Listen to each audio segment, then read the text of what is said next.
Bi Mali barakɛlaw ka jɛmukan kɛnɛ kan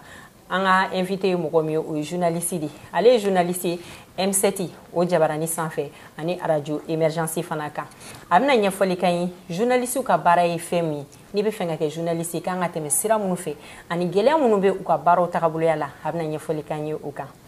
ne balimakɛ ani ɲantuma ou ne fa de don bon a bɛɛ bɛ se ka fɔ ou bien e yɛrɛ kɔrɔkɛ fana bɛ se ka fɔ ou bien n b'a fɔ n den dɔrɔn comme jamu in ou bien basi tɛ an bɛ se k'o laminɛ parce que muso bɛɛ ye an baw ye i ka kɛnɛ tɔɔrɔ se Bimaya bɛ di basi foyi tɛ yen i yɛrɛ don oui basi tɛ yen o ka ɲi kosɛbɛ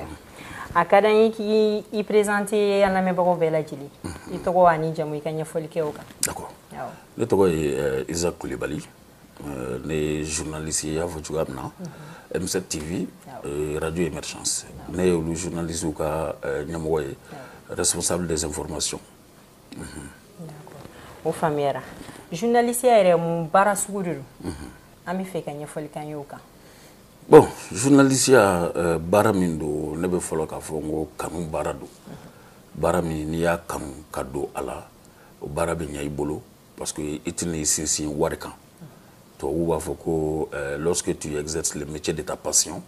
tu passeras ta vie sans travailler o kɔrɔ n'a sɔrɔ baara in i y'a kanu i b'a kɛ a bɛ b'a fɔ i tɛ ka baara kɛ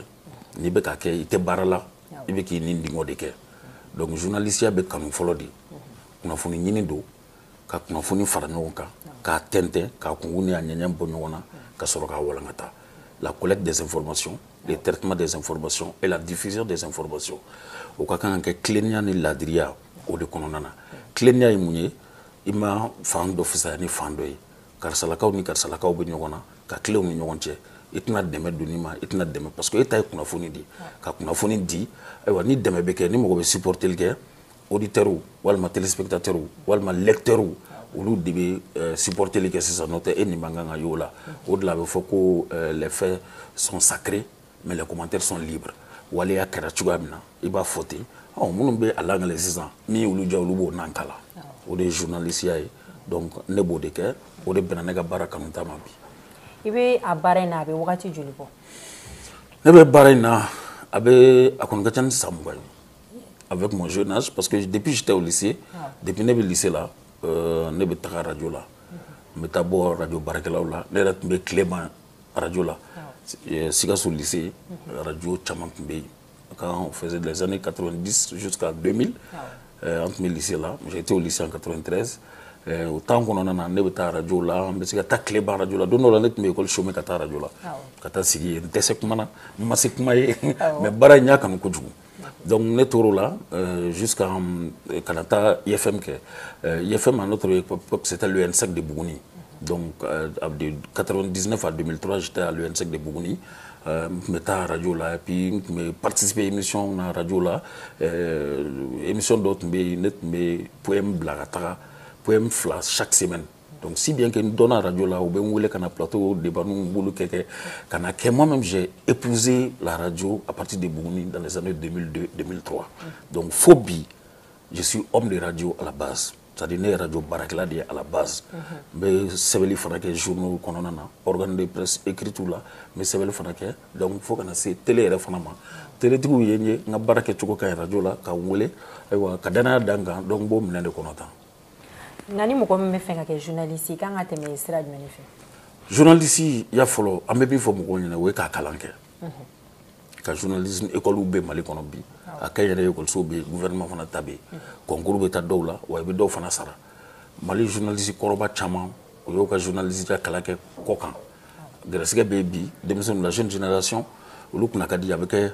an fɛ yan Bamakɔ yan donc mais au-delà de tout i bɛ se ka kɛ journaliste ye ka sɔrɔ i ma taa journalisme école yɛrɛ fana na moi je n'ai pas été dans une école de journalisme oui je y'o de fɔ n ko je suis enseignant à la base doublement enseignant ne ye école karamɔgɔ kalan écoleso fila de kɛ n ye UNSEC kɛ n ye UNSUP kɛ donc u ye sɛbɛnni nɔgɔya n ma a ye tubabukan fɔ fana nɔgɔya n ma dɔɔni donc ne kelen tɛ Mali journaliste ba caman de bɛ yen minnu ma taa journalisme école la mais formation séminaire atelier kɔlɔsili jateminɛ karisa b'a kɛ cogo di n fana b'a kɛ ten n b'an ta kɛ n bɛ n ta dilan k'i hakilinaw fara ɲɔgɔn kan o bɛ se ka mɔgɔ kɛ journaliste ye ka sɔrɔ i ma taa journalisme école la mais bi bi in na a école bɛ yen donc a ka kan mɔgɔw ka taa école la parce que papier ko bɛ jate n'o ye kalanban sɛbɛn diplôme o bɛ jate donc ni man ɲɛ i bɛ kɛ journalisme ye i bɛ tɔw fana kɔlɔsi tɔw bɛ k'a kɛ cogoya min na ka courage fana ta ka taa terrain kan ka courage fana ta ka activités kɛ ka formation suivre k'a ɲini k'a dɔn c'est-à-dire la soif de l'inconnu e tɛ fɛn min dɔn k'a ɲini k'a sugu dɔn donc u bɛ se ka mɔgɔ kɛ journaliste ɲɛnama ye. Komi i yɛrɛ y'a fɔ k'a bɛ san 20 bɔ k'e bɛ nin baara la kabini e y'a daminɛ fo ka se bi ma i ye gɛlɛya jumɛn sɔrɔ a la. Gɛlɛya in o kɔni gɛlɛya baara bɛɛ n'a gɛlɛya don mais n y'o de fɔ n'i ye baara kanu i b'a gɛlɛya kun donc dɔw bɛ don a la wari kama donc olu tɛ se ka gɛlɛya kun à la base radio an y'a daminɛ radio la bɛɛ bɛ radio gɛlɛya dɔn Mali kɔnɔ radio gɛlɛya ye mun ye fɔlɔ o ye wariko ye sarako bon ne ye ka premier salaire radio tun ye 2000 de ye 2000 CFA wari 2000 o y'a sɔrɔ ne ye min kɛ radio la a bɛ ɲini ka san 10 bɔ n tɛ sara sara tɛ yen donc journalistia la animateur journaliste n tɛ sara mais baara kanu ka di n ye wa auditeurs fana bɛ n sara i ka émission ka di minnu ye u b'i wele ka fɛnw d'i ma u b'i wele ka bonyaw k'i ye ne ye fɛn bɛɛ sɔrɔ radio la ni n ko fɛn bɛɛ de ko don fɛn bɛɛ ah oui n ye muso sɔrɔ n ye den sɔrɔ n ye terrain sɔrɔ n ye du jɔ n ye mobili sɔrɔ n ye moto sɔrɔ baarakɛla bɛ mun ɲini tuguni o ye fɛn bɛɛ ye voilà donc ne ye ninnu bɛɛ sɔrɔ radio la radio sababuya la voilà n bɛ se ka fɔ ten o y'a sɔrɔ sara tɛ n ye i bɛ se ka an ye min kɛ ka sara jɔlen d'i ma a bɛ san 10 bɔ ka na sara jɔlen di o sara fɔlɔ tun ye 2000 de ye donc mais continuer la kanu bɛ yen donc n bɛ continuer la ka continuer ka na se fo bi alhamdulilayi on se plaint pas a ma dayirimɛ sɔrɔ min bɛ di anw ma an ka employeur bolo o bɛ se ka to an b'an ka so sara an bɛ an ka essence sara wa an bɛ se ka mago misɛnnin fana kɛ caman kɛ donc wa baara in fana kanu yɛrɛ o de bɛ mɔgɔ fa kosɛbɛ mais an y'a ye jeune génération minnu bɛ na baara in kanu kama tɔgɔ wari kama journalisme kɔrɔba dɔ bɛ deli k'a fɔ ko les journalistes ne deviennent pas riches mais ils ne meurent pas de faim journalisme la i tɛ kana fɔ i bɛ kɛ nafolotigiya la mais kɔngɔ kɔni tɛ se k'i faga k'i to a baara la donc an b'o danga de kɔnɔ bi donc o la minnu b'a ɲini k'a fɔ ko fo sara fo wari fo nin ka sɔrɔ o tɛ métier tɛ journalisme ye i bɛ se ka métier wɛrɛ ɲini mais o tɛ journalisme ye quoi donc gɛlɛya caman fana bɛ yen minnu bɛ tali kɛ organe de presse bi organe de presse se tɛ u ye organe de presse kan tɛ u da u b'a fɔ cogoya min na donc u b'a to organe de presse tɛ se k'u ka baarakɛlaw sara kosɛbɛ o de b'a to hali journalistes bɛ don da caman fɛ m'a fɔ Mali journalistes corrompus u bɛ don da caman fɛ n'a ma ɲɛ i ka baara don i ka kan ka dumuni kɛ min b'i ta o tɛ se k'i la baara fana donc i bɛ don da caman fɛ donc o gɛlɛya fana o ye entre le gouvernement et la presse donc bɛɛ b'a dɔn k'a fɔ ko aide à la presse ko a gɛlɛya bɛ Mali kɔnɔ bi min bɛ di o ye fitinin o ye tɛ foyi bɔ a yɛrɛ fana tɛ ka di yɛrɛ n'i y'anw ta ni an dafɛ jamanaw ta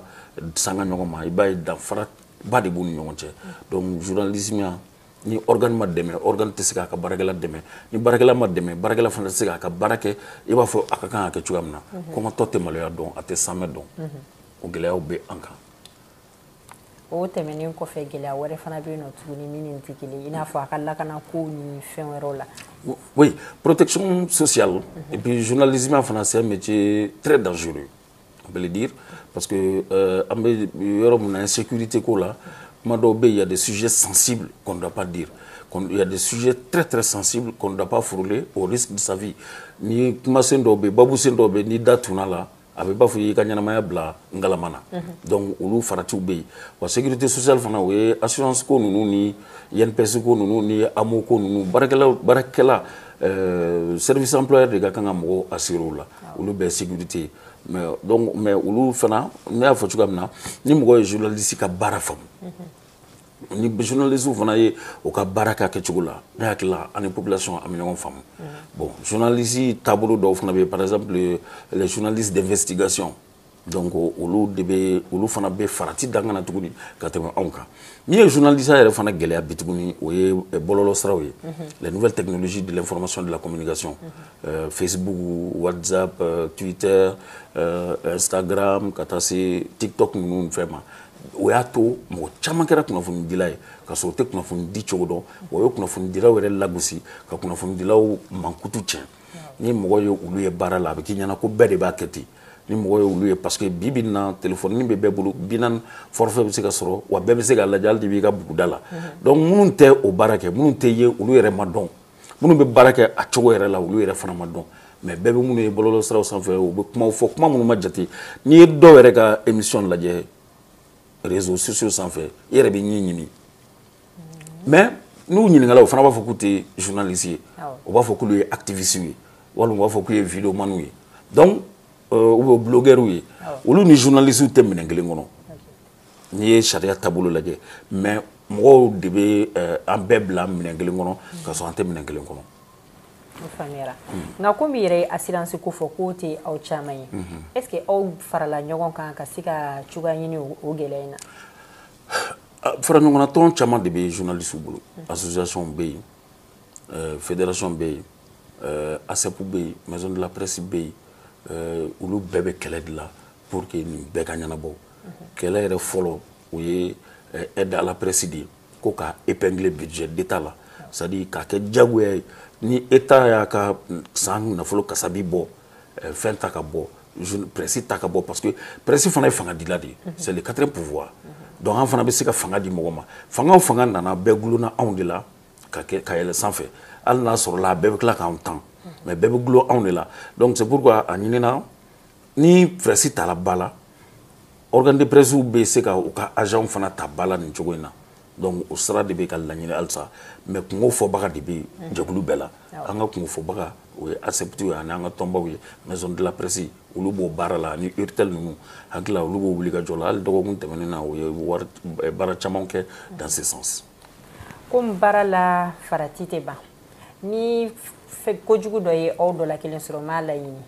est ce que ni o kɛra ni sɔngɔ bɛ ta ka di aw somɔgɔw ma o la. non ne ma o lakodɔn mais ne bɛ misaliya ta anw yɛrɛ ka M7 TV la M7 TV ne ka adjoint ye ala ma hinɛ la Ablaye Fama Kulibali ale fatula kabi mars kɔnɔna na donc fo kana se bi ma a ka salaire ma jɔ anw kɔni fɛ yan kabini a fatula fo bi a fatula ka sɔrɔ salaire ma kɛ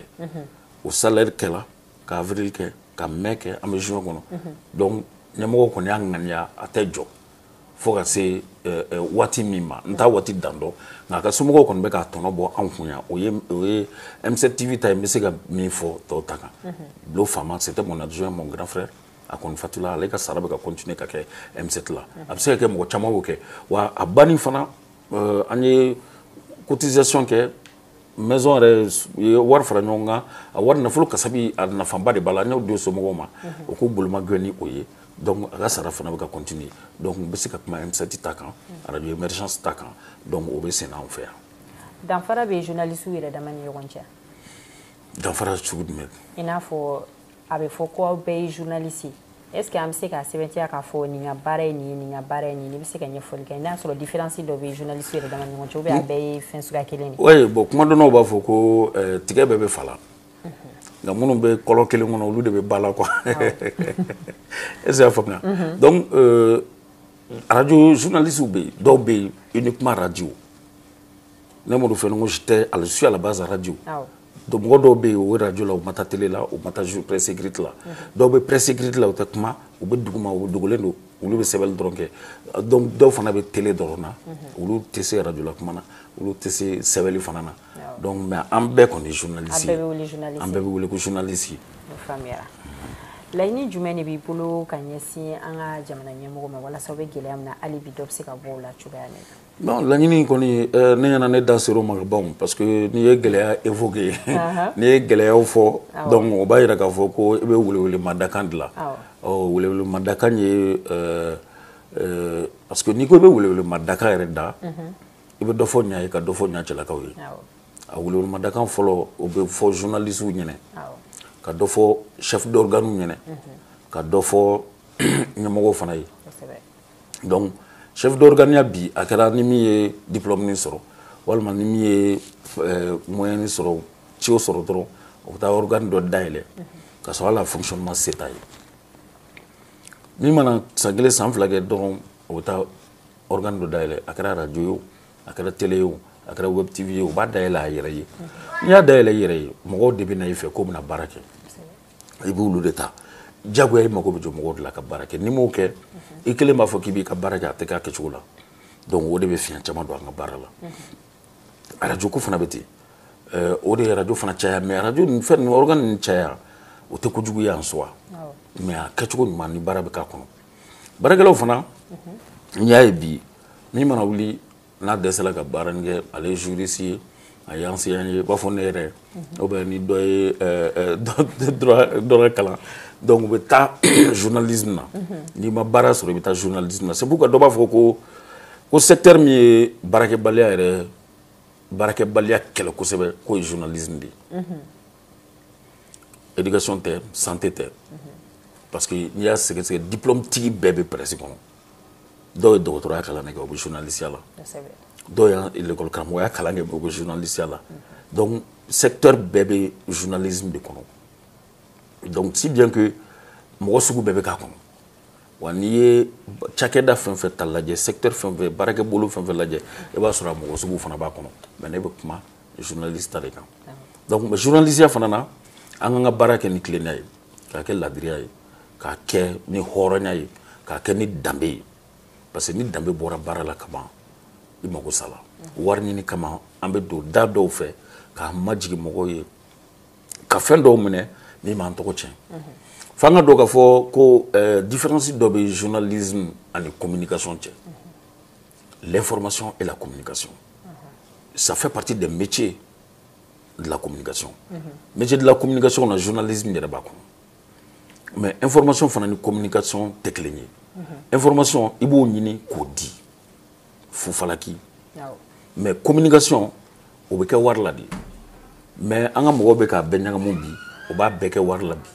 k'a bɛɛ ɲagamu c'est à dire u b'a bɛɛ don doro sa o de bɛ ka to an tɔgɔ bɛ ka tiɲɛ ka wuli ka taa mɔgɔw ɲini ka mɔgɔw sɔgɔbɛ ka namimaya kɛ mɔgɔw kɔ k'u hakilinaw ta walima ka u janfa k'a bila bɔlɔlɔ siraw sanfɛ a b'o mun ɲɛ ka mɔgɔw tɔgɔ tiɲɛ ko dossier ni ye maliyɛn bi ko a bɛ nin bɛ karisa dɔn dɛ o b'a sɔrɔ a bɛ k'a tɔgɔ tiɲɛ de a bɛ ka kojugu de fɔ a ma a bɛ k'a mankutu de tiɲɛ komi u b'a fɔ cogoya min na k'a bɛ k'a buruja a bɛ karisa dɔn dɛ a bɛ karisa dɔn parce que a bɛ k'a tɔgɔ tiɲɛ c'est pas bon an danbew tiɲɛna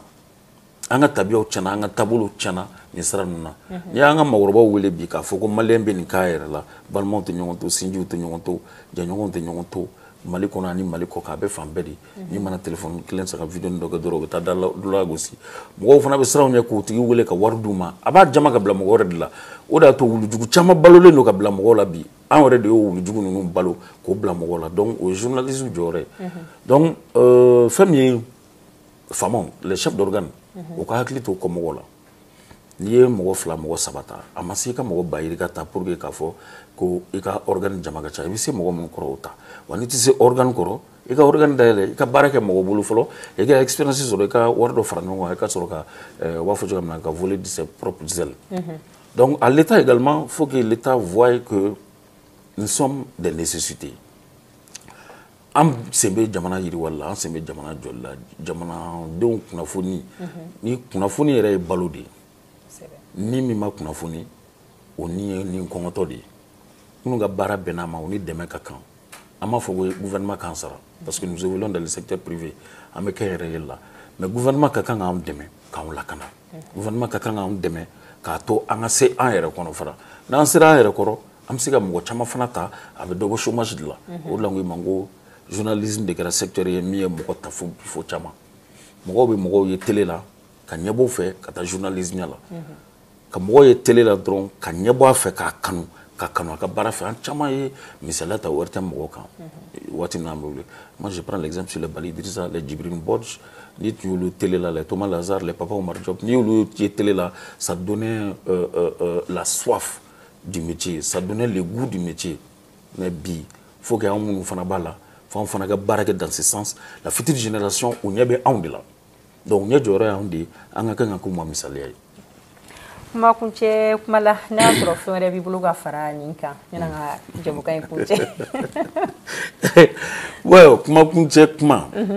ani kuma laban tɛ kelen yɔrɔ ah bon ni kɔni bɛna k'a labɛn ko ni ko dɔw ma ko kuma laban o b'a fɔ k'o tɛ hɛrɛ donc an ta kɛ kuma an ka kɛ ka nin jɛmukan in kuncɛ de Donc kuma kunche kuma na ne be aw fo de ka wale ɲuman dɔn Mifa production k'aw fo ko cɛsiri la k'aw fo ko wuli ka jɔ la c'est-à-dire kuma dɔnnaw b'a yira k'a fɔ ko bamuso kelen bo tɛ sulu fa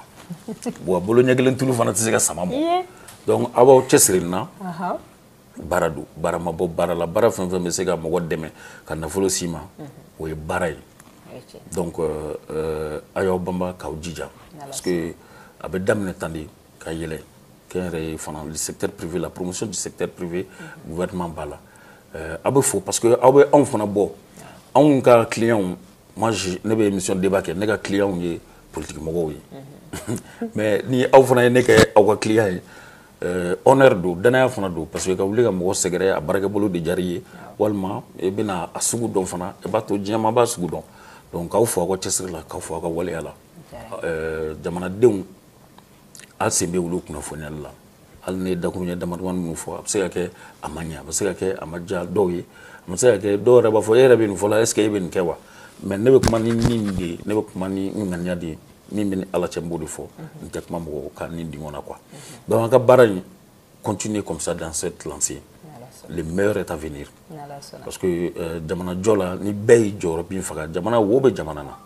an bɛ crise min na wo de bɛ jamana na ni bɛɛ y'i tigɛ da wo kelen kelen da la i b'a sɔrɔ wo bɛ datugu ni ji kɛra a kɔnɔ a ji tɛ bɔn donc nin y'an ka contribution ye an ka jamana bɛ gɛlɛya kɔnɔ une crise multidimensionnelle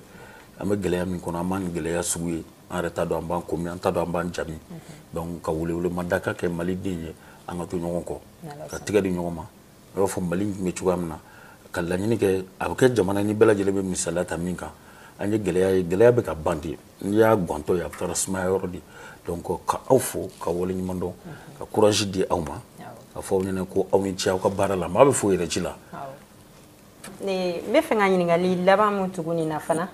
o de ye n'a y'a sɔrɔ i n'a fɔ mɔgɔ minnu bɛ ni olu ma journalistya kalan kɛ ni olu bɛ k'a kɛ ten u yɛrɛ ma n'olu dɔw bɛ k'an lamɛn sisan est ce que n'olu sera aw ma ko ka u dɛmɛ ka se k'aw former ka ɲɛ aw bɛ sɔn k'o kɛ fu la fu tɛ ne yɛrɛ y'a exemple dɔ ye o k'a fɔ ne yɛrɛ y'a misaliya dɔ ye a bɛ fɔ a ma ko a y'an fɛ fonction a bɛ enseignement na a bɛ dɔgɔtɔrɔya la bon a bɛ enseignement kɔnɔ na dɔw bɛ yen u ma mɛn école karamɔgɔya kalan kɛ mais ils sont des meilleurs enseignants aujourd'hui o y'an fait fonction ye bɛɛ ma journaliste ya kalan kɛ mais ils sont des meilleurs journalistes ce n'est pas parce que tu n'es pas sorti d'une école de formation de journalisme qui tɛ se ka k'a ye a fɔra Mali kɔnɔ ni diplôme est journaliste celui qui détient un diplôme de catégorie supérieure, de catégorie A. C'est-à-dire, Mali, on a un diplôme de catégorie A. Ouais, il y a journalisme, il y a un métier. Il y a un journaliste. Ni on a un journalisme, ni catégorie A diplôme bibolo, au minimum licence. Ni licence bibolo kaban, am y accueilli. Et puis stage lambi blabar, quelque chose là, et tu peux devenir meilleur. En rédaction qu'on a, on est à peu près 16 GRI, chez nous sont des journalistes et reporters d'images. Mon clé me bon, après journaliste qui avait image, avait filmé, qui avait cadré, qui